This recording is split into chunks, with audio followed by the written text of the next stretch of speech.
கரூர் கூட்ட நெரிசல் தொடர்பாக தாவைக்க தலைவர் விஜய்க்கு ஜனவரி மாதம் சிபிஐ சம்மன் அனுப்ப வாய்ப்பிருப்பதாக தகவல் வெளியாகியுள்ளது.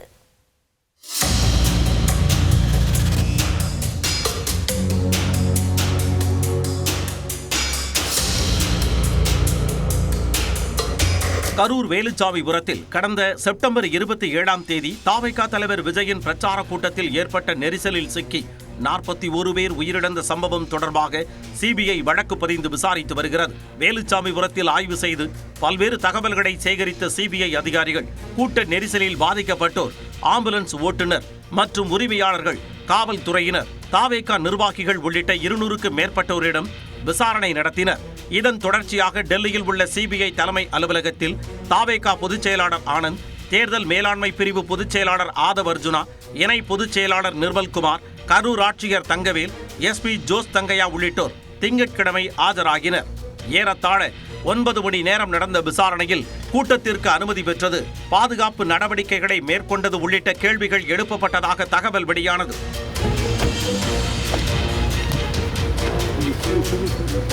அதைத் தொடர்ந்து 2வது நாளாக நேற்றும் அனைவரிடமும் விசாரணை நடைபெற்றது. அப்போது கரூர் கூட்ட நெரிசலுக்கு சந்தேகத்திற்குரிய செயல்பாடுகளே காரணம் என தாவேகா நிர்வாகிகள் குற்றஞ்சாட்டினர். ஆனால் இந்த குற்றச்சாட்டுக்களை மறுத்த தமிழ்நாடு அரசு அதிகாரிகள் கூட்ட நெரிசல் குறித்து வாக்கி டாக்கி மூலமாக தாவேகா நிர்வாகிகளுக்கு தெரியப்படுத்தப்பட்டதாகவும் சட்ட ரீதியிலான நடவடிக்கைகள் மட்டுமே அரசு தரப்பில் எடுக்கப்பட்டதாகவும் விளக்கமளித்தனர். தொடர்ந்து தாவேகா நிர்வாகிகள் மற்றும் அரசு அதிகாரிகளிடம் 6 மணி நேரத்திற்கு மேலாக விசாரணை நடத்தப்பட்டது. தாவேகா மூத்த நிர்வாகிகளிடமும் கரூர் ஆட்சியர் தங்கவேல், எஸ்பி ஜோஸ் தங்கையா இருவரிடமும் சிபிஐ அதிகாரிகள் தொடர்ந்து 2 நாட்கள் பல மணி நேரம் விசாரணை நடத்தியிருப்பது அரசியல் வட்டாரத்தில் பெரும் பரபரப்பை ஏற்படுத்தியுள்ளது.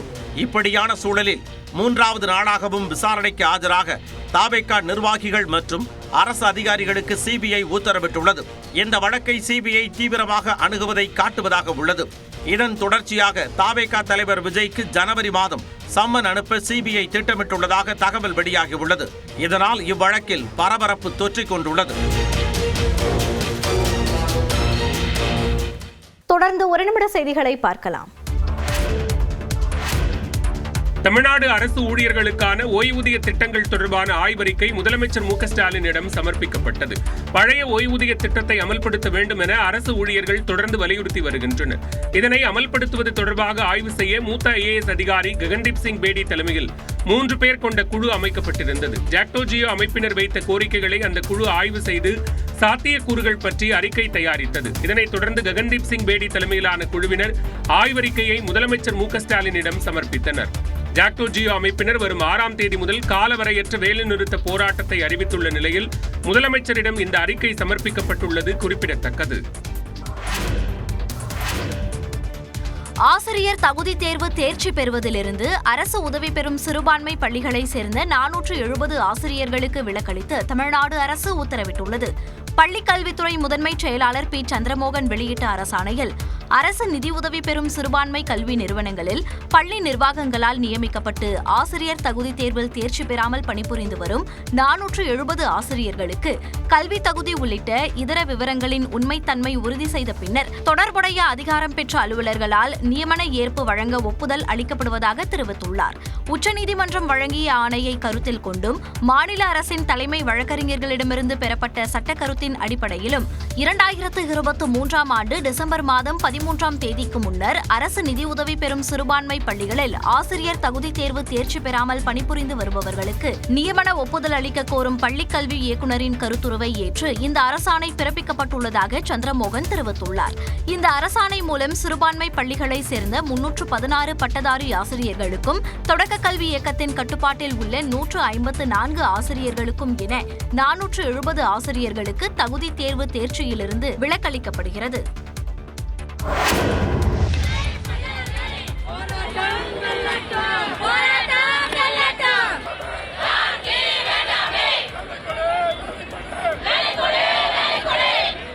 பணி நிரந்தரம் கோரியும் தனியார் மையத்தை கண்டித்தும் சென்னை ரிப்பன் மாளிகை முன்பு போராட்டத்தில் ஈடுபட்ட தூய்மை பணியாளர்கள் நள்ளிரவில் கைது செய்யப்பட்டனர். சென்னை மாநகராட்சியில் ராயபுரம், திருவிக நகர் மண்டலங்களில் தூய்மை பணியை தனியார் மயமாக்கியதற்கு எதிர்ப்பு தெரிவித்து தற்காலிக தூய்மை பணியாளர்கள் கடந்த ஆகஸ்ட் மாதம் முதலே போராட்டங்களை நடத்தி வருகின்றனர். அதன் ஒரு பகுதியாக சென்னை அண்ணா சாலையில் உள்ள திமுக தலைமை அலுவலகமான அண்ணா அறிவாலயத்தை முற்றுகையிடும் போராட்டத்தில் ஈடுபட்டனர். அவர்களை குண்டுகட்டாக போலீசார் கைது செய்தனர். இதைத் தொடர்ந்து சென்னை மெரினாவில் முன்னாள் முதலமைச்சர் கருணாநிதி நினைவிடத்தில் தர்ணாவில் ஈடுபட்டவர்களும் கைது செய்யப்பட்டனர். ஓமந்தூரார் மருத்துவமனை முன்பு ECR சாலை என தூய்மை பணியாளர்கள் குழுவாக அடுத்தடுத்து மறியலில் ஈடுபட்டனர். அவர்களையும் போலீசார் கைது செய்தனர். பின்னர் இரவில் அவர்கள் மாநகராட்சி அலுவலகமான ரிப்பன் மாளிகை முன்பும் போராட்டத்தில் ஈடுபட்டனர்.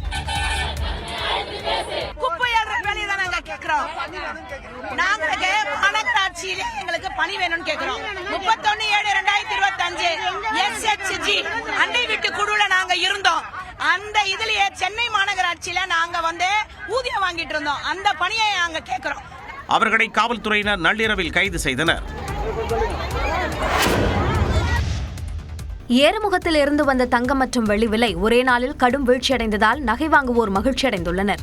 கடந்த சனிக்கிழமை ஒரே நாளில் தங்கம் விலை சவரனுக்கு 980 ரூபாய் உயர்ந்து 1,04,800 ரூபாய் என்ற இதுவரை இல்லாத புதிய உச்சத்தை தொட்டது. இந்த நிலையில் வாரத்தின் முதல் நாளான திங்கட்கிழமை தங்கம் விலை சவரனுக்கு 640 ரூபாய் குறைந்து 1,04,160 ரூபாய்க்கு விற்பனையானது. இந்த நிலையில் செவ்வாய்க்கிழமை ஒரே நாளில் தங்கம் விலை கிராமுக்கு 420 ரூபாய் குறைந்து 12,600 ரூபாய்க்கு விற்பனையாகிறது. சவரனுக்கு 3,360 ரூபாய் குறைந்து 1,08,000 ரூபாயாக நிர்ணயிக்கப்பட்டுள்ளது. வெள்ளி விலையும் கிராமுக்கு 23 ரூபாய் குறைந்து 258 ரூபாய்க்கும், 1 கிலோ கட்டி வெள்ளி 2,58,000 ரூபாய்க்கும் விற்பனையாகிறது. உக்ரைன் ரஷ்யா இடையேயான போர் முடிவுக்கு வரும் என்ற எதிர்பார்ப்பு, முதலீட்டாளர்கள் லாபத்தை எடுப்பதற்காக தங்கத்தை விற்பனை செய்வது போன்ற காரணங்களால் தங்கம் விலை குறைந்திருப்பதாக கூறப்படுகிறது. இது முழுக்க லண்டனு, அதே மாதிரி சைனா போன்ற நாடுகளில் இருக்கிற சந்தைகள் தான் இன்னைக்கு விலை இயங்கி கொண்டு இருக்குது. அமெரிக்க சந்தையில் பார்த்தீங்கன்னு சொன்னீங்கன்னா இன்னும் விலை உயர்வதற்கான வாய்ப்புகள் நிறையவே இருக்கு. அதனால இந்த விலை குறைப்புங்கிறதால நீங்க கணக்கில் எடுத்துக்கூடாது. வெயிட் பண்ணாதீங்க. இந்த நேரத்தில் நீங்க முதலீடு செய்யுங்க. நிச்சயமா உங்களுக்கு ஒரு நீண்ட கால முதலீடாக இருக்குன்னு பட்சத்தில் இது ஒரு நல்ல வாய்ப்பு. இது ஜனவரி மாதத்தில் மீண்டும் தங்கம், வெள்ளி விலை அதிகரிக்கும் என்றும் தங்கம் வைர நகை வியாபாரிகள் சங்க தலைவர் ஜெயந்திலால் ஜலானி கூறியுள்ளார். தமிழ்நாட்டில் பல்வேறு IPS அதிகாரிகளுக்கு பதவி உயர்வு வழங்கப்பட்டுள்ள நிலையில் ADGP டேவிட்சன் தேவாசிர்வாதம் DGP-யாக பதவி உயர்வு பெற்றுள்ளார். தமிழ்நாட்டில் முக்கிய பதவிகளில் இருக்கும் சில IPS அதிகாரிகள் ஓய்வு பெறவுள்ள நிலையில் தமிழக அரசு பணியிட மாற்றம் தொடர்பான அறிவிப்புகளை வெளியிட்டுள்ளது. அதன்படி ADGP-யாக இருந்து வந்த டேவிட்சன் தேவாசிர்வாதத்திற்கு தற்போது DGP-யாக பதவி உயர்வு வழங்கப்பட்டுள்ளது. அவர் ஆயுதப்படை DGP-யாக நியமனம் செய்யப்பட்டுள்ளார். அதேபோல ADGP சந்தீப் மிட்டலும் DGP-யாக பதவி உயர்வு பெற்றுள்ளார். இவருக்கு சைபர் கிரைம் DGP பொறுப்பு வழங்கப்பட்டுள்ளது. அந்த வரிசையில் ADGP பாலநாகதேவியும் DGP-யாக பதவி உயர்வு பெற்றுள்ளார். இவர் பொருளாதார குற்றப்பிரிவு DGP-யாக நியமிக்கப்பட்டுள்ளார். அதேபோல CBCID IG-யான அன்பு உள்ளிட்டோர் ADGP-களாக நியமனம் செய்யப்பட்டுள்ளனர். அதன்படி CBCID IG அன்பு பதவி உயர்வு பெற்று CBCID ADGP-யாக நியமிக்கப்பட்டுள்ளார். தென்மண்டல IG-யான பிரேமானந்த் சின்ஹா ADGP-யாக பதவி உயர்வு பெற்று ஆவடி காவல் ஆணையராக நியமனம் செய்யப்பட்டுள்ளார்.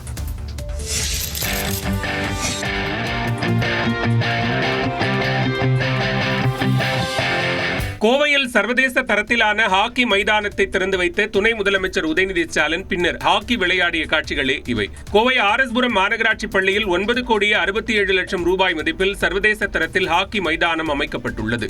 இதனை துணை முதலமைச்சர் உதயநிதி ஸ்டாலின் திறந்து வைத்தார். பின்னர் டாஸ் போட்டு ஹாக்கி போட்டியை தொடங்கி வைத்த அவர் முதல் பந்தை அடித்தார். தொடர்ந்து 152,95,00,000 ரூபாய் மதிப்பில் முடிவுற்ற 106 பணிகளை அவர் தொடங்கி வைத்தார். 31,72,00,000 ரூபாய் மதிப்பிலான புதிய திட்டங்களுக்கும் அவர் அடிக்கல் நாட்டினார். பின்னர் மேடையில் பேசிய அவர் திமுக அரசு கொண்டு வந்த திட்டங்களை பட்டியலிட்டார். ஒட்டுமொத்த இந்தியாவுமே தமிழ்நாட்டை உற்று நோக்குகின்ற வகையில நம்முடைய முதலமைச்சர் அவர்கள் இன்றைக்கு இந்த திராவிட மாடல் ஆட்சியை சிறப்பாக வழிநடத்தி கொண்டிருக்கிறார். புதிய ஹாக்கி மைதானம் திறக்கப்பட்டதற்கு வீரர் வீராங்கனைகள் வரவேற்பு தெரிவித்தனர். அடுத்த லெவலுக்கான பிராக்டிஸ் டர்ஃபுக்கு ஆக்சுவலா சென்னையை தான் நாங்க இது பண்ணிட்டு இருந்தோம். இப்ப எங்க ஊர்லயே அமைஞ்சங்காட்டிக்கு எங்களுக்கு இன்னும் யூஸ்ஃபுல்லா இருக்கு. அதுவும் இவ்வளவு சீக்கிரமா நாங்க இதுல விளையாடுவோம்னு எங்களுக்கு தெரியல. முன்னதாக மாற்றுத்திறனாளிகளுக்கு இணை சக்கரம் பொருத்திய வாகனங்களை துணை முதலமைச்சர் வழங்கினார். அதிமுக தான் எதிரிகளை வீழ்த்தும் கட்சி என எதிர்க்கட்சி தலைவர் எடப்பாடி பழனிசாமி தெரிவித்துள்ளார். திருவள்ளூர் மாவட்டம் கும்மிடிப்பூண்டி சட்டமன்ற தொகுதிக்குட்பட்ட இடங்களில் அவர் பிரச்சாரம் மேற்கொண்டார். அப்போது திமுக தவைக்கு இடையேதான் போட்டி என பேசி வரும் விஜய்க்கு மறைமுக பதிலளித்தார். புதுசா வர்றாங்க, ஏதோ பேசுறாங்க. அண்ணா திமுக தான் எதிரிகளை வீழ்த்தக்கூடிய பலம் வாய்ந்த கட்சி. அதிமுக தனி பெரும்பான்மையுடன் மீண்டும் ஆட்சி அமைக்கும் என்றும் அவர் நம்பிக்கை தெரிவித்தார். தீய சக்தி திமுகவை வீழ்த்துவதற்கு எவ்வளவோ அவதாரம் எடுத்து வீழ்த்தி வந்த கட்சி அண்ணா திமுக கட்சி. இபிஎஸ் பரப்புரை செய்து கொண்டிருந்த போது அந்த வாகனத்தில் இருந்த முன்னாள் எம்எல்ஏ சிறுனியம் வளராமன் மயங்கி விழுந்தார். எங்களுடைய சட்டமன்ற உறுப்பினர்கள் தொடர்ந்து சட்டமன்றத்தில் பேசணும், பொதுக்கூட்டத்தில் பேசணும், அறிக்கை வெளியிட்டோம். 17 லட்சம் பேர் கொடுக்க அறிவிச்சிருக்கார். ஏன் முதல்ல கொடுக்கல? இதனால் சற்று பரபரப்பு ஏற்பட்டது. சென்னையில் புத்தாண்டு கொண்டாட்டத்தை ஒட்டி முக்கிய சாலைகளில் போக்குவரத்து மாற்றம் செய்யப்பட்டுள்ளது. மெரினா கடற்கரை, எலியட் கடற்கரை, பிற பொழுதுபோக்கு பகுதிகளில் புத்தாண்டை ஒட்டி அதிக மக்கள் கூடுவார்கள் என்று எதிர்பார்க்கப்படுகிறது. இந்நிலையில் மெரினா கடற்கரை ஒட்டிய காமராஜர் சாலையில் இன்று இரவு 7 மணி முதல் நாளை காலை 6 மணி வரை வாகன போக்குவரத்துக்கு தடை விதிக்கப்பட்டுள்ளது. கடற்கரை உட்புற சாலையில் இன்று காலை 7 மணி முதல் வாகனங்கள் நிறுத்த அனுமதி கிடையாது என்றும், சுவாமி சிவானந்தா சாலை, தீவுத்திடல் மைதானம் உள்ளிட்ட இடங்களில் வாகனங்களை நிறுத்தலாம் என்றும் தெரிவிக்கப்பட்டுள்ளது. அனைத்து வாகனங்களும் கலங்கரை விளக்கம் சந்திப்பு வழியாக மட்டுமே வெளியே செல்ல அனுமதிக்கப்படும் என்றும் சென்னை போக்குவரத்து காவல்துறையினர் தெரிவித்துள்ளனர். அடையாறிலிருந்து காமராஜர் சாலைக்கு செல்லும் வாகனங்கள் கிரீன்வே சாலை, தெற்கு கால்வாய் சந்திப்பில் திருப்பிவிடப்பட்டு மந்தைவெளி, ஆரியபுரம் 2வது மெயின் ரோடு, ஆர்கே மட் ரோடு, லஸ் மயிலாப்பூர் வழியாக செல்ல அறிவுறுத்தப்பட்டுள்ளது. அனைத்து மேம்பாலங்களும் இன்று இரவு 10 மணி முதல் நாளை காலை 6 மணி வரை மூடப்படும் என்றும் கூறப்பட்டுள்ளது. இதேபோல் எலியட் கடற்கரையை பொறுத்தவரை இன்று இரவு 8 மணி முதல் நாளை காலை 6 மணி வரை 6வது அவென்யூ நோக்கி வாகனங்கள் அனுமதிக்கப்படாது என்று போக்குவரத்து காவல்துறையினர் தெரிவித்துள்ளனர்.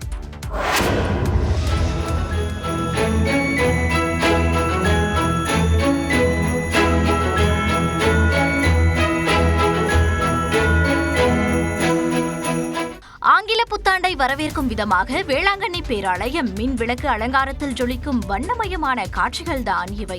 உலக புகழ்பெற்ற வேளாங்கண்ணி புனித ஆரோக்கிய அன்னை பேராலயத்தில் ஆங்கில புத்தாண்டை முன்னிட்டு ஏராளமானோர் வருகை தந்துள்ளதால் கூட்டம் அலைமோதுகிறது.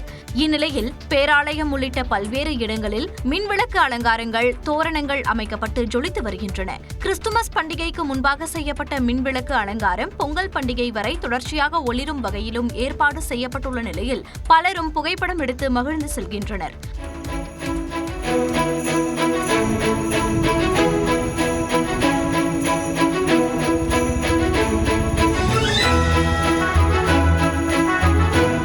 அதேபோல கொடைக்கானல் மலைப்பகுதியிலும் தேவாலயம் மின் விளக்குகளால் ஜொலிக்கின்றன. விதவிதமான வண்ணங்களில் கண்களை கவரும்படியாக அமைந்துள்ளது.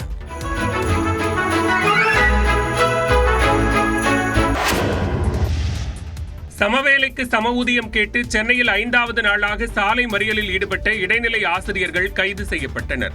அரசு மற்றும் அரசு உதவி பெறும் பள்ளிகளில் 2009ஆம் ஆண்டுக்கு முன்பிலிருந்து பணியில் உள்ளவர்களை விட அதற்கு பின்னர் பணியில் சேர்ந்தவர்களுக்கு குறைவான ஊதியம் வழங்கப்படுவதாக கூறி இடைநிலை ஆசிரியர்கள் போராட்டம் நடத்தி வருகின்றனர். இந்நிலையில் திமுக அரசு தங்கள் வாக்குறுதிகளை நிறைவேற்றவில்லை என்று கூறி கடந்த 4 நாட்களாக சென்னையின் பல்வேறு இடங்களில் போராட்டம் நடத்தினர். 5வது நாளாக நூற்றுக்கணக்கான இடைநிலை ஆசிரியர்கள் தங்களது கோரிக்கையை நிறைவேற்ற கோரி எழும்பூரில் உள்ள காந்தி இர்வின் சாலையில் போராட்டத்தில் ஈடுபட்டனர். 5 நிமிஷம் நாங்க கத்துனா கூட மயக்கம் போட்டு விழுந்துருவோம். ஒரு தொலை தூரத்துல இருந்து வந்து தங்க இடவசதி இல்லாம, நல்ல சாப்பாடு இல்லாம, ஒரு மன உளைச்சல்ல தொடர்ந்து போராடிட்டு இருக்கோம்.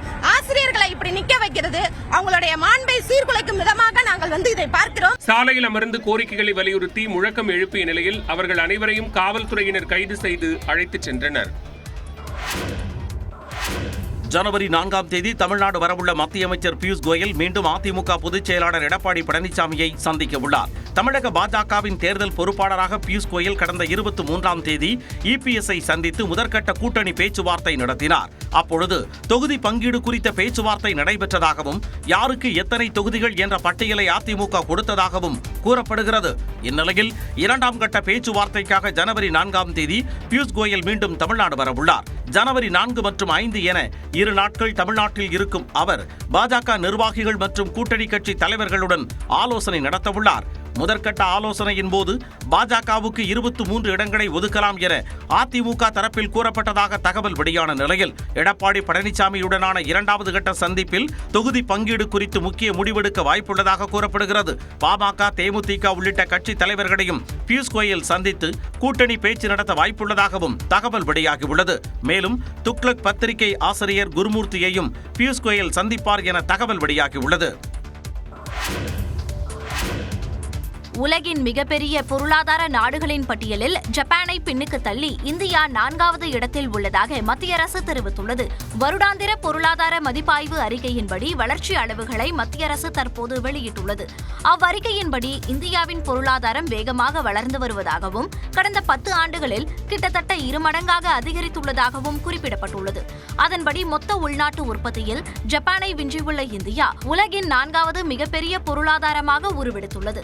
4.18 டிரில்லியன் அமெரிக்க டாலர்கள் என்ற மொத்த உள்நாட்டு உற்பத்தியுடன் இந்தியா உலகளவில் 4வது இடத்தில் உள்ளது. வலுவான உள்நாட்டு தேவை, நிறுவன சீர்திருத்தங்கள், பணக்கொள்கைகள், விலை நிலைத்தன்மை உள்ளிட்டவற்றால் இது சாத்தியமானதாகவும் தெரிவிக்கப்பட்டுள்ளது. தற்போதைய வேகம் தொடர்ந்தால் அடுத்த 3 ஆண்டுகளுக்குள் ஜெர்மனியையும் விஞ்சி இந்தியா 3வது இடத்தை அடையும் எனவும் கணிக்கப்பட்டுள்ளது. இப்பட்டியலில் உலகின் முதல் பெரிய பொருளாதார நாடாக அமெரிக்காவும் அதனை அடுத்து சீனா 2வது இடத்திலும் உள்ளது.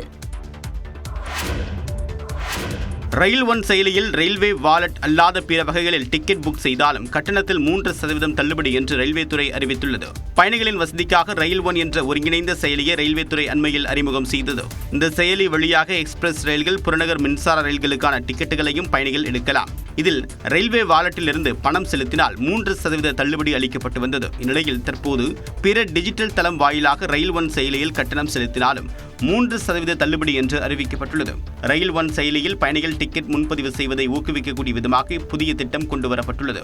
வரக்கூடிய 14ஆம் தேதி முதல் அடுத்த 6 மாதங்களுக்கு இந்த கட்டண சலுகை அமலில் இருக்கும் என்று தெரிவிக்கப்பட்டுள்ளது. ரயில் ஒன் செயலியை தவிர வேறு எந்த தளத்தில் டிக்கெட் புக் செய்தாலும் இந்த சலுகை கிடையாது என்றும் ரயில்வே நிர்வாகம் தெரிவித்துள்ளது. ஜனவரி 1ஆம் தேதி முதல் 65 விரைவு மற்றும் அதிவிரைவு ரயில்களின் வேகத்தை அதிகரிக்க உள்ளதாக தெற்கு ரயில்வே அறிவித்துள்ளது. இது தொடர்பாக தெற்கு ரயில்வே வெளியேற்றக்கூடிய செய்திக்குறிப்பில் ஜனவரி 1ஆம் தேதி முதல் 65 மெயில், விரைவு மற்றும் அதிவிரைவு ரயில்களின் வேகம் அதிகரிப்பால் 5 நிமிடங்கள் முதல் 85 நிமிடங்கள் வரை பயணிகள் தங்களுடைய பயண நேரத்தை சேமிக்க முடியும் என்று தெரிவிக்கப்பட்டுள்ளது. இதன்படி கொல்லம் தாம்பரம் அதிவிரைவு ரயில் வழக்கமான நேரத்தை விட 85 நிமிடங்கள் முன்னதாகவும், கோவை ராமேஸ்வரம் வாராந்திர ரயில் 55 நிமிடங்கள் முன்னதாகவும் சென்று சேரும் என தெரிவிக்கப்பட்டுள்ளது. அதேபோல தூத்துக்குடி மேட்டுப்பாளையம் வாராந்திர ரயில் 50 நிமிடங்கள் முன்கூட்டியே செல்லக்கூடிய வகையில் வேகம் அதிகரிக்கப்பட உள்ளது.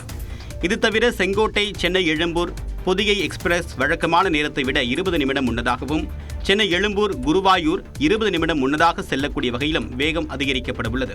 நாகர்கோவில் தாம்பரம் இடையிலான அந்தோதியா அதிவிரைவு ரயில் 45 நிமிடங்களும், தூத்துக்குடி சென்னை எழும்பூர் இடையிலான முத்துநகர் அதிவிரைவு ரயில் 30 நிமிடங்களும் முன்கூட்டியே செல்லும் என்று கூறப்பட்டுள்ளது.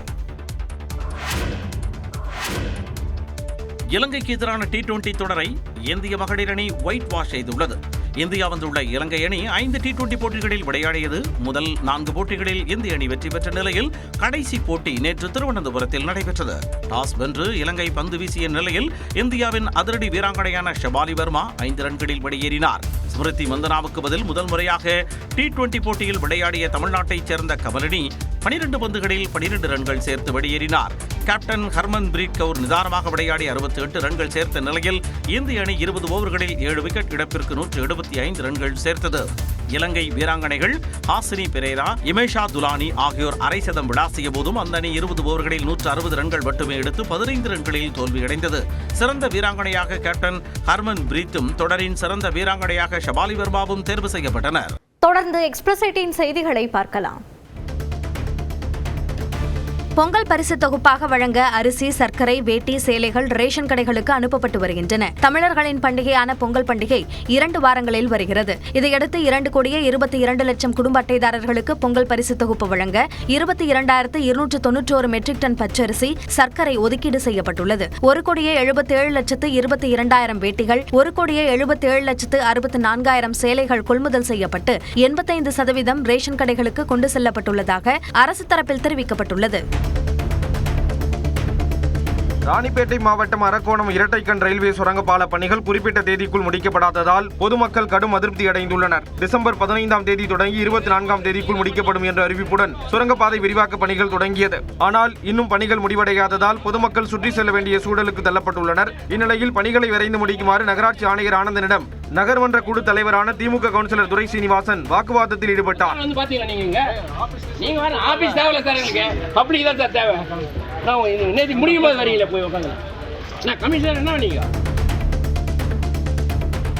கோபிச்செட்டிப்பாளையம் அடுத்துள்ள கொடிவேரி அணை பாலத்திலிருந்து குடிபோதையில் தவறி விழுந்த இளைஞர் உயிரிழந்தார். கள்ளக்குறிச்சியைச் சேர்ந்த கார்த்திக் மற்றும் அவரது நண்பர்கள் 5 பேர் காரில் சுற்றுலா வந்த இடத்தில் மது அருந்தியுள்ளனர். போதையில் கொடிவேரி அணை பாலம் தடுப்பு சுவர் மீது படுத்து உறங்கிய கார்த்திக் தவறி விழுந்து தலையில் பலத்த காயமடைந்து சம்பவ இடத்திலேயே உயிரிழந்தார். உதகை மலை ரயில் செல்லும் தண்டவாளத்தில் பட்டப்பகலில் கரடி ஒன்று சுற்றித் திரிந்தது. உதகை சுற்றுவட்டார பகுதிகளில் இரவு நேரங்களில் கரடிகள் குடியிருப்பு பகுதியில் உலா வருவது வழக்கமாக உள்ளது. இந்நிலையில் பகல் நேரத்திலேயே மலை ரயில் பாதையில் அமர்ந்திருந்த கரடி மனிதர்கள் வருவதை கண்டதும் மெதுவாக எழுந்து வனப்பகுதிக்குள் ஓடியது. ராமநாதபுரம் மாவட்டம் பெரியப்பட்டினம் கிராமத்தில் சாலையில் விளையாடிக் கொண்டிருந்த சிறுவனை நாய் கடித்து குதறிய சிசிடிவி காட்சி வெளியாகியுள்ளது.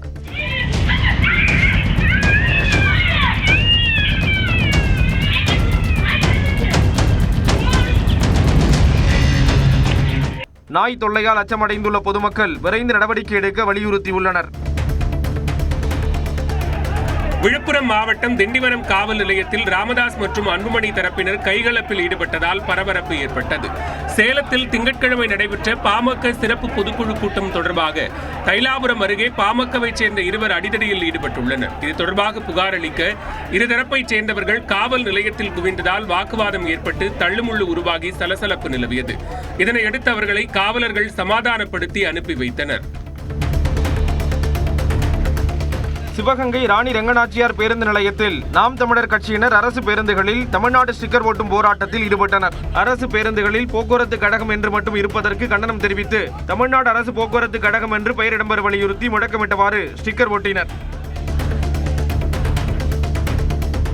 தாவைக்கா தலைவர் விஜய் பாஜகவுடன் சேர மாட்டார் என்றும் அவரது அரசியல் வருகையால் திமுக கூட்டணிக்கு தான் லாபம் என்றும் மதிமுக எம்பி துரை வைகோ தெரிவித்துள்ளார். அவர் பாஜகவை கொள்கை எதிரின்னு சொல்லிட்டாரு. ஆரம்பத்துல சொல்லியிருக்க, இதுவரைக்கும் சொல்லிட்டு தான் இருக்கு. அப்படி இருக்கிற விஜயை பொறுத்த வரைக்கும் அங்க போறது கிடையாது. இன்னைக்கு ஆளுங்கட்சி இப்ப எங்க கூட்டணியை எதிர்த்து வர வாக்குகள் பிளவுபடுறதுனால குறிப்பா சகோதரர் விஜயோடைய வருகையினால எங்களுடைய வெற்றி இனியும் உறுதிப்படுதான் நான் சொல்லுவேன். 100 நாள் வேலை திட்டத்தை மாற்றிய மத்திய அரசை கண்டித்து தமிழ்நாடு முழுவதும் ஊரக வளர்ச்சித்துறை ஊழியர்கள் உண்ணாவிரத போராட்டம் மேற்கொண்டனர். புதிய சட்டத்தை திரும்ப பெற வேண்டும் என திருவாரூர் மற்றும் செங்கல்பட்டு ஆட்சியர் அலுவலகம் எதிரே போராட்டம் நடத்தினர். பழைய நிலையை தொடர வேண்டும் என தென்காசி மற்றும் கன்னியாகுமரியில் போராட்டத்தில் ஈடுபட்டவர்கள் வலியுறுத்தினர். தமிழ் திரைப்பட தயாரிப்பாளர் சங்க தேர்தலில் 33 பதவிக்கு மொத்தம் 88 பேர் போட்டியிடுவதாக தேர்தல் நடத்தும் அதிகாரியான ஓய்வு பெற்ற நீதிபதி ராஜேஸ்வரன் தெரிவித்துள்ளார். தமிழ் திரைப்பட தயாரிப்பாளர் சங்கத்திற்கு பிப்ரவரி 22ஆம் தேதி அண்ணா நகரில் உள்ள கந்தசாமி நாயுடு கல்லூரியில் தேர்தல் நடைபெறவுள்ளது. அதில் 20 பேர் நிர்வாகக் குழுவிற்கும் 68 பேர் செயற்குழு உறுப்பினருக்கும் போட்டியிடுகின்றனர். தலைவர் பதவிக்கு தேனாண்டாள் முரடி, திருக்குமரன் மற்றும் மன்னன் ஆகிய மூவரும் போட்டியிடுவதாக ராஜேஸ்வரன் கூறினார். கன்னியாகுமரி மாவட்டத்தில் தொடர் இருசக்கர வாகன திருட்டில் ஈடுபட்டு வந்த இளைஞர் காவல்துறையிடம் பிடிபட்டார். நேசமணி நகர் காவல் நிலைய எல்லைக்குட்பட்ட பகுதியில் இருசக்கர வாகனம் திருடப்பட்டது குறித்து காவல்துறையினர் விசாரணை நடத்தியதில் நெல்லையைச் சேர்ந்த 33 வயதான பீர் முகமது என்பவரை கைது செய்தனர். அவரிடமிருந்து 9 இருசக்கர வாகனங்கள் பறிமுதல் செய்யப்பட்டன. பீர் முகமதுவை நீதிமன்றத்தில் ஆஜர்படுத்தி சிறையில் அடைத்தனர்.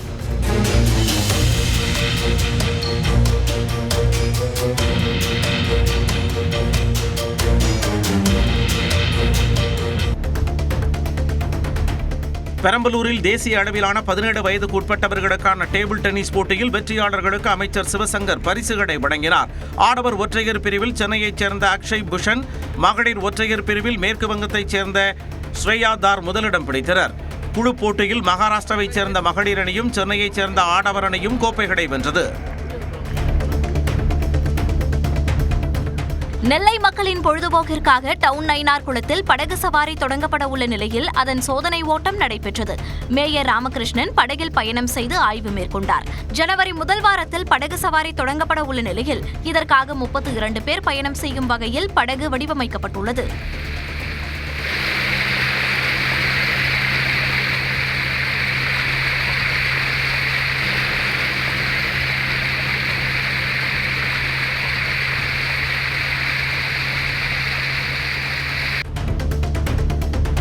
ஹோசூர் அருகே விவசாய நிலத்தில் இரவு காவலில் ஈடுபட்டிருந்த விவசாயி யானை தாக்கி உயிரிழந்தார். வெங்கடேஷ் என்ற அவர் உப்பு பள்ளம் என்ற இடத்தில் தனக்கு சொந்தமான விவசாய நிலத்தில் தக்காளி உள்ளிட்டவை பயிரிடப்பட்டிருந்த நிலையில் காவலில் ஈடுபட்டிருந்தார். அப்போது வனப்பகுதியிலிருந்து வெளியேறி வந்த யானை ஒன்று அவரை தாக்கியதாக கூறப்படும் நிலையில் அவர் பரிதாபமாக உயிரிழந்தார்.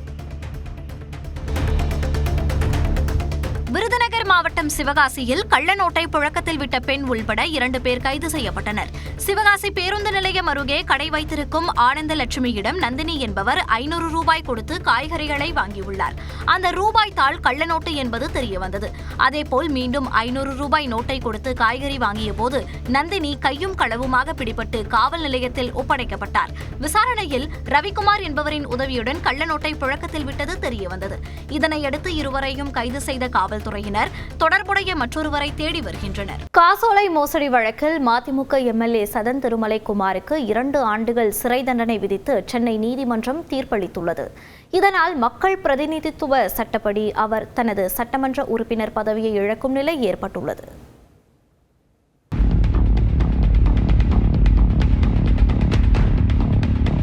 கடந்த 2021ஆம் ஆண்டு நடைபெற்ற சட்டமன்ற தேர்தலில் திமுக கூட்டணி சார்பில் தென்காசி மாவட்டம் வாசுதேவநல்லூர் சட்டமன்ற தொகுதியில் போட்டியிட்டு எம்எல்ஏ ஆனவர் மதிமுக வேட்பாளர் சதன் திருமலைக்குமார். இவர் கடந்த 2016ஆம் ஆண்டில் தனியார் நிதி நிறுவனத்தில் 1 கோடி ரூபாய் கடன் பெற்றுள்ளார். தான் பெற்ற கடனுக்காக 1 கோடி ரூபாய்க்கான 2 காசோலைகளை நிதி நிறுவனத்திடம் அவர் வழங்கியிருந்தார். இந்த காசோலைகளை வங்கியில் செலுத்திய போது சதன் திருமலைக்குமார் வங்கிக் கணக்கில் பணம் இல்லை என திரும்பியது. இதனையடுத்து 2019ஆம் ஆண்டில் சென்னை எழும்பூர் நீதிமன்றத்தில் சதன் திருமலைக்குமாருக்கு எதிராக காசோலை மோசடி வழக்கை தனியார் நிதி நிறுவனம் தொடர்ந்தது. பின்னர் இந்த வழக்கு சட்டமன்ற மற்றும் நாடாளுமன்ற உறுப்பினர்கள் மீதான வழக்குகளை விசாரிக்கும் சென்னை ஜார்ஜ் டவுன் நீதிமன்றத்திற்கு மாற்றப்பட்டது. இந்நிலையில் இந்த வழக்கை விசாரித்த நீதிபதி சுந்தரபாண்டியன் முன்பு மீண்டும் விசாரணைக்கு வந்தது. அப்பொழுது காசோலை மோசடி வழக்கில் சதன் திருமலைக்குமாருக்கு எதிரான குற்றச்சாட்டுகள் சந்தேகத்திற்கிடமின்றி நிரூபிக்கப்பட்டதாக குறிப்பிட்ட நீதிபதி அவருக்கு 2 ஆண்டுகள் சிறை தண்டனை விதித்து தீர்ப்பளித்தார். பணத்தை 2 மாதங்களுக்குள் திருப்பி கொடுக்க வேண்டும் என்றும் இல்லை என்றால் மேலும் 3 மாதங்கள் சிறை தண்டனை அனுபவிக்க வேண்டும் என உத்தரவிட்டதுடன் இதனை எதிர்த்து மேல்முறையீடு செய்ய ஏதுவாக 2 மாதங்கள் கால அவகாசம் வழங்கி அதுவரை தண்டனையை நிறுத்தி வைத்தும் உத்தரவிட்டுள்ளார். மக்கள் பிரதிநிதித்துவ சட்டம் 8வது பிரிவின்படி இரு பிரிவினரிடையே விரோதத்தை ஏற்படுத்துதல், ஊழல் குற்றம், பெண்களுக்கு எதிரான குற்றங்கள், தீண்டாமையை பின்பற்றுதல், பயங்கரவாத செயல்களில் ஈடுபடுதல் போன்ற வழக்குகளில் குற்றவாளி என தீர்மானிக்கப்பட்டு 2 ஆண்டுகள் அல்லது அதற்கு மேல் சிறை தண்டனை விதிக்கப்படும் சட்டமன்ற உறுப்பினர்கள் உடனடியாக தங்கள் பதவியை இழக்கிறார்கள். அதன்படி காசோலை மோசடி வழக்கில் 2 ஆண்டுகள் சிறை தண்டனை விதிக்கப்பட்டுள்ளதால் சதன் திருமலைக்குமார் தனது சட்டமன்ற பதவியை இழக்கும் நிலை ஏற்பட்டுள்ளது.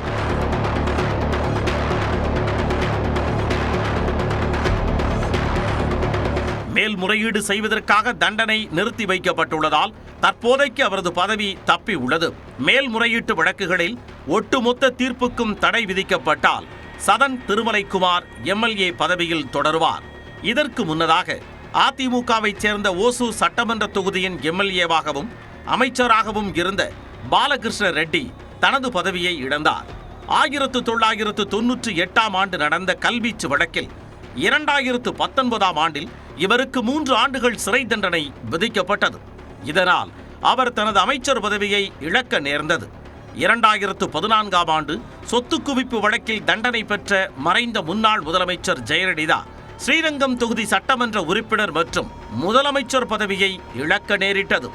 இதேபோன்று டிசம்பர் 2023ஆம் ஆண்டில் வருமானத்திற்கு அதிகமான சொத்து சேர்த்த வழக்கில் 3 ஆண்டுகள் சிறை தண்டனை விதிக்கப்பட்ட பொன்முடி திருக்கோவிலூர் தொகுதி உறுப்பினர் பதவியை இழந்தார். இருப்பினும் உச்சநீதிமன்றம் அவரது தண்டனையை நிறுத்தி வைத்ததால் அவரது பதவி மீண்டும் வழங்கப்பட்டது. அண்மையில் அவதூறு வழக்கில் காங்கிரஸ் தலைவர் ராகுல் காந்திக்கு 2 ஆண்டுகள் சிறை தண்டனை விதிக்கப்பட்டது. இந்த வழக்கில் ஒட்டுமொத்த தீர்ப்புக்கும் உச்சநீதிமன்றம் தடை விதித்ததை அடுத்து அவர் எம்பி பதவியில் நீடித்து வருகிறார்.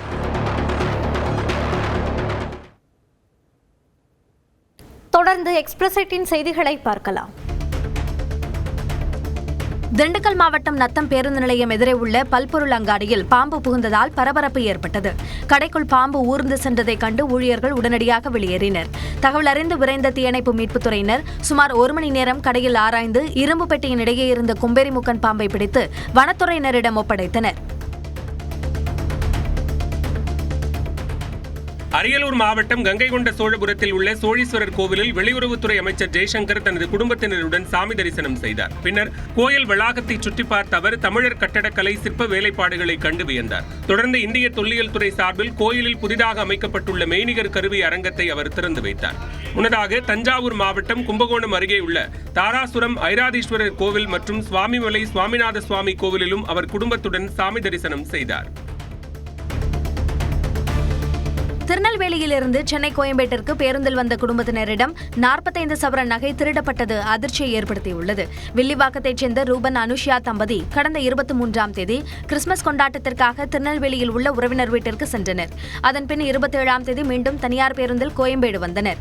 அங்கிருந்து காரில் வில்லிவாக்கம் சென்றுள்ளனர். வீட்டிற்கு சென்ற பின் அவர்கள் பையை திறந்து பார்த்தபோது அதிலிருந்த 45 சவரன் நகைகள் காணாமல் போயுள்ளன. இது தொடர்பாக காவல் நிலையத்தில் புகார் அளிக்கப்பட்ட நிலையில் விசாரணை நடத்தப்படுகிறது. திருத்தணி பகுதியில் 4 இளஞ்சிறார்களால் ஒடிஷா மாநிலத்தைச் சேர்ந்த நபர் தாக்கப்பட்ட வீடியோவை சமூக ஊடகங்களில் பரப்ப வேண்டாம் என தமிழ்நாடு அரசு கேட்டுக் கொண்டுள்ளது. சம்பவத்தின் உணர்வுபூர்வமான தன்மையை கருத்தில் கொண்டு பரப்ப வேண்டாம் என்றும் பரப்புவதால் பொது அமைதி பாதிக்கப்பட வாய்ப்புள்ளதாகவும் அரசின் செய்திக்குறிப்பில் தெரிவிக்கப்பட்டுள்ளது. பிற மாநில தொழிலாளர்களின் பாதுகாப்பு தொடர்பான பிரச்சினைகளில் கவனம் செலுத்தப்பட்டு கண்காணிக்கப்பட்டு வருவதாகவும் தமிழ்நாடு அரசு தெரிவித்துள்ளது. மின்சார வாகனங்களுக்கான சாலை வரி சலுகை மேலும் 2 ஆண்டுகளுக்கு நீட்டித்து தமிழ்நாடு அரசு அரசாணை வெளியிட்டுள்ளது. தமிழக அரசின் உள்துறை கூடுதல் தலைமைச் செயலாளர் தீரஜ்குமார் வெளியிட்ட அறிக்கையில் மின்சார வாகனங்களுக்கு ஏற்கனவே வழங்கப்பட்டிருந்த வரி விலக்கு சலுகை இன்றுடன் முடிவடைகிறது என்றும் இந்த 100% வரி விலக்கானது 2027ஆம் ஆண்டு டிசம்பர் 31ஆம் தேதி வரை மேலும் 2 ஆண்டுகள் நீட்டிக்கப்படுவதாகவும் தெரிவித்துள்ளார். இந்த சலுகை மத்திய மோட்டார் வாகன விதிகளின் கீழ் வரையறுக்கப்பட்டுள்ள அனைத்து விதமான மின்சார வாகனங்களுக்கும் பொருந்தும் என குறிப்பிட்டுள்ளார். தேனி கூடலூர் அருகே முல்லை பெரியாற்றை கடக்க முயன்ற தம்பதி நீரில் அடித்துச் செல்லப்பட்டதால் பரபரப்பு ஏற்பட்டது. லோயர் கேம்ப் பகுதியைச் சேர்ந்த சங்கர் கணேஸ்வரி தம்பதியர் மாடுகளுக்கு புல்லறுக்க தங்கள் பேத்தி 7 வயது சஞ்சுவையும் அழைத்துச் சென்றனர். சங்கர் சஞ்சுவை தனது தலையில் அமர வைத்து முல்லை பெரியாற்றை கடக்க முயன்ற போது நீரில் அடித்துச் செல்லப்பட்டார். அவர்களை காப்பாற்ற ஆற்றில் குதித்த கணேஸ்வரியும் நீரில் மூழ்கினார். அடல் சத்தம் கேட்டு அக்கம்பக்கத்தினர் சஞ்சுவை விரைந்து மீட்டனர். தீயணைப்பு மீட்புத் துறையினர் மீட்பு பணியை மேற்கொண்டுள்ளனர். பழைய ஓய்வூதியம் உள்ளிட்ட 7 அம்ச கோரிக்கைகளை வலியுறுத்தி தமிழ்நாடு முழுவதும் கிராம நிர்வாக அலுவலர்கள் போராட்டத்தில் ஈடுபட்டனர். கிராம நிர்வாக அலுவலர் கட்டடத்தில் நவீன வசதிகள் ஏற்படுத்த வேண்டும், நேரடி நியமன முறையில் கல்வித் தகுதியை பட்டப்படிப்பாக மாற்றியமைக்க வேண்டும், பதவி உயர்வுக்கான கால வரம்பை 3 ஆண்டுகளாக குறைக்க வேண்டும் என்பன உள்ளிட்ட கோரிக்கைகளை வலியுறுத்தி வருகின்றனர். விழுப்புரம் மாவட்ட ஆட்சியர் அலுவலகம் முன்பாக 100க்கும் மேற்பட்ட விஓக்கள் காத்திருப்பு போராட்டத்தில் ஈடுபட்டனர்.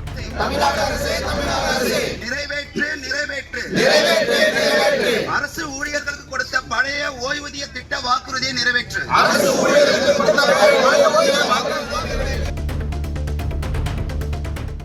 விபத்துகளை தடுக்கும் வகையில் தமிழ்நாட்டின் அனைத்து பேருந்துகளின் தகுதியை ஆய்வு செய்ய ஆணையம் அமைக்க கோரிய வழக்கில் மத்திய மாநில அரசுகள் பதிலளிக்க சென்னை உயர்நீதிமன்றம் உத்தரவிட்டுள்ளது. தேவதாஸ் காந்தி வில்சன் என்பவர் விமானம் ரயில்வே துறையில் இருப்பது போல் பேருந்துகளின் தரத்தை ஆய்வு செய்ய தனி ஆணையத்தை அமைக்க உத்தரவிட கோரியிருந்தார். இந்த மனுவை விசாரித்த நீதிபதிகள் SM சுப்பிரமணியம், தனபால் அமர்வு மத்திய அரசின் சாலை போக்குவரத்து, தேசிய நெடுஞ்சாலைத்துறை மற்றும் தமிழக போக்குவரத்து துறை ஆணையர் உள்ளிட்டோர் 4 வாரங்களில் பதிலளிக்க உத்தரவிட்டு விசாரணையை ஒத்திவைத்தனர். விருதுநகர் மாவட்டம் சிவகாசியில் உள்ள வெங்கடாச்சலபதி கோயிலில் விடிய விடிய பரதநாட்டிய கலை நிகழ்ச்சி நடைபெற்றது. வைகுண்ட ஏகாதசியையொட்டி ஸ்ரீதேவி பூதேவியுடன் பெருமாள் காட்சியளித்தார். விழாவின் ஒரு பகுதியாக பரதநாட்டிய நிகழ்ச்சி நடைபெற்றது. அதிகாலை வரை மாணவிகள் பரதமாடி அசத்தினர்.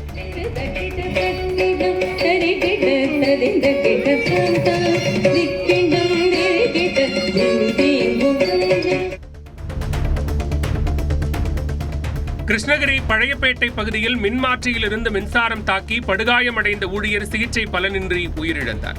கடந்த 17ஆம் தேதி ஈஸ்வரன் கோயில் தெருவில் உள்ள மின்மாற்றியில் பணியாற்றிய ஒப்பந்த ஊழியர் முகமது ஷபீர் மின்சாரம் தாக்கி படுகாயமடைந்தார். கிருஷ்ணகிரி அரசு மருத்துவக் கல்லூரி மருத்துவமனையில் இடது கை அகற்றப்பட்டது. தொடர்ந்து பெங்களூருவில் உள்ள தனியார் மருத்துவமனையில் தீவிர சிகிச்சை அளிக்கப்பட்டு வந்த நிலையில் சிகிச்சை பலனின்றி அவர் உயிரிழந்தார்.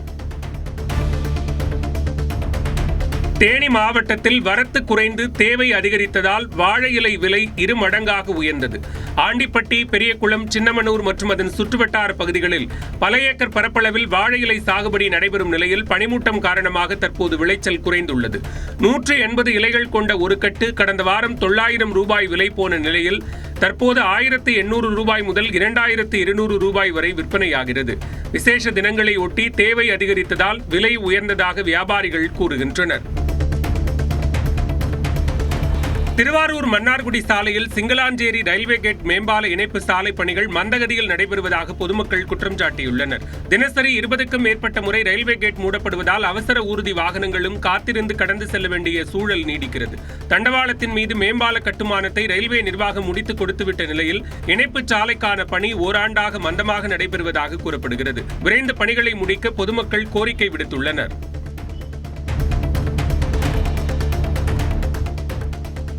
திண்டுக்கல்லில் 12 கிலோ கஞ்சா கடத்தியதாக 4 இளைஞர்கள் கைது செய்யப்பட்டனர்.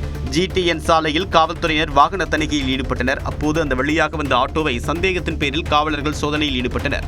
அதில் கஞ்சா இருப்பது கண்டறியப்பட்டது. இதையடுத்து நிலக்கோட்டையை சேர்ந்த முத்துப்பாண்டி உட்பட 4 பேரை காவல்துறையினர் கைது செய்தனர். பராமரிப்பு பணிகள் காரணமாக தமிழ்நாட்டில் இ-சேவை மையங்கள் இன்றும் நாளையும் செயல்படாது என்று அறிவிக்கப்பட்டுள்ளது. தமிழ்நாடு அரசு கேபிள் டிவி நிறுவனத்தின் சார்பில் இ-சேவை மற்றும் ஆதார் சேர்க்கை மையங்கள் இயக்கப்பட்டு வருகின்றன. இங்கு மென்பொருள் பராமரிப்பு மற்றும் தணிக்கை பணிகள் நடைபெறுவதால் இன்றும் நாளையும் அவை இயங்காது என்று தெரிவிக்கப்பட்டுள்ளது. விழுப்புரம் மாவட்டம் செஞ்சி அடுத்த ஆலம்பூண்டி கிராமத்தில் விவசாய கிணற்றில் தவறி விழுந்து 6 வயது சிறுமி உயிரிழந்தார். காலையில் தூக்கத்தில் இருந்து எழுந்த சவித்ரா இயற்கை உபாதையை கடிக்க வீட்டின் அருகே உள்ள பகுதிக்கு நடந்து சென்றபோது விவசாய கிணற்றில் தவறி விழுந்தார். அக்கம் பக்கத்தில் உறவினர்கள் தேடி அலைந்த பின்னர் கிணற்றில் சிறுமியின் உடல் மிதப்பதை கண்டனர். தொடர்ந்து தீயணைப்பு துறையினர் சிறுமியின் சடலத்தை மீட்டதை அடுத்து காவல்துறையினர் மருத்துவமனைக்கு அனுப்பி வைத்தனர். ஆங்கில புத்தாண்டை முன்னிட்டு தருமபுரி நகரில் கேக் கடைகள், பேக்கரிகளில் பல்வேறு வடிவங்களில் கேக் தயாரிக்கப்பட்டு விற்பனைக்கு வைக்கப்பட்டுள்ளது. பேக்கரிகளில் நூற்றுக்கணக்கான கேக்குகள் பொதுமக்களின் பார்வைக்காக வைக்கப்பட்டுள்ளன. பொதுமக்கள் குடும்பத்துடன் இந்த கேக்குகளை வாங்க அணிவகுத்து வருகின்றனர். Honey cake, ice cream cake, German black forest, choco truffle உள்ளிட்ட பல்வேறு வகைகளில் விதவிதமான வடிவங்களில் கண்கவர் வண்ணங்களில் இடம்பெற்றுள்ளதால் விற்பனை சூடுபிடித்துள்ளது.